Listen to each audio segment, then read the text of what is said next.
বিশ্বকাপ ফাইনাল ঘিরে নিউ ইয়র্কের নিউ জার্সি স্টেডিয়াম পরিণত হয় বর্ণাঢ্য উৎসবের মঞ্চে। সঙ্গীত, নৃত্য, আলোকসজ্জা, আতশবাজি, বিশ্বখ্যাত তারকাদের উপস্থিতি রঙিন হয়ে ওঠে বিশ্ব ফুটবলের সবচেয়ে বড় আসরের সমাপনী অনুষ্ঠান।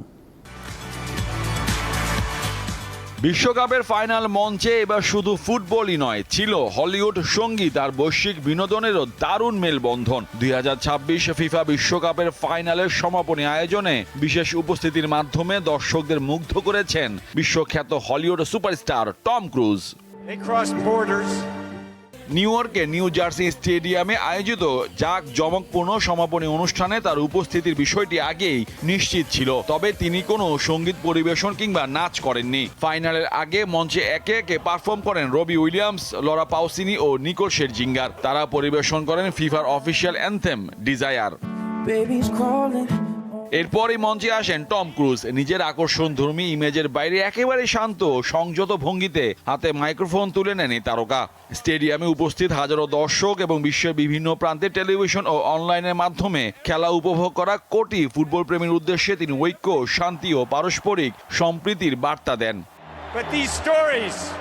ফুটবল হলো এমন এক ভাষা যা কোনো শব্দ ছাড়াই কথা বলে। এটি এমন এক শক্তি যা মানুষকে এক সুতোয় বাঁধে, অপরিচিতদের বন্ধুত্বে পরিণত করে এবং আমাদের মনে করিয়ে দেয় আমাদের সবার মাঝে মিল কোথায়। এই আসরের প্রতিটি গল্প আমাদের সবার, প্রতিটি দেশের, প্রতিটি খেলোয়াড়, প্রতিটি সমর্থকের এবং প্রতিটি ভলান্টিয়ারের। তাই এই শেষ অধ্যায়ে এসে চলুন আমরা এমন এক আসর উদযাপন করি যা পুরো বিশ্বকে এক করেছে। চলুন আমরা একে অপরকে উদযাপন করি।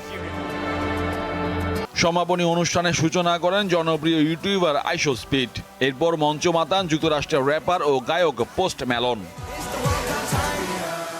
কলম্বিয়ার পপ তারকা শাকিরা ও নাইজেরিয়ান সঙ্গীত শিল্পী বার্না বয় আবারও একই মঞ্চে পারফর্ম করেন। মেক্সিকো সিটিতেও বিশ্বকাপের উদ্বোধনী অনুষ্ঠানেও তারা একসঙ্গে গান গেয়েছিলেন। তাদের যৌথ গান দাই দাই টুর্নামেন্ট জুড়ে বিশ্বজুড়ে জনপ্রিয়তা পেয়েছে। 3 বছরের বিরতি শেষে সঙ্গীত অঙ্গনে ফেরা বিটিএসও হাফ টাইম শোতে অংশ নিয়েছে। বর্তমানে 85টি কনসার্ট নিয়ে বিশ্ব সফরে রয়েছে সাউথ কোরিয়ার জনপ্রিয় ব্যান্ড। কোল্ডপ্লের প্রধান গায়ক ক্রিস মার্টিনের তত্ত্বাবধানে আয়োজিত এই বিশেষ পরিবেশনার মাধ্যমে ফিফা গ্লোবাল সিটিজেন এডুকেশন ফান্ডের জন্য অর্থ সংগ্রহ করে। বিশ্বের শিশুদের শিক্ষার জন্য গঠিত এই তহবিলে 10 কোটি মাডেলা সংগ্রহের লক্ষ্য নির্ধারণ করা হয়েছে।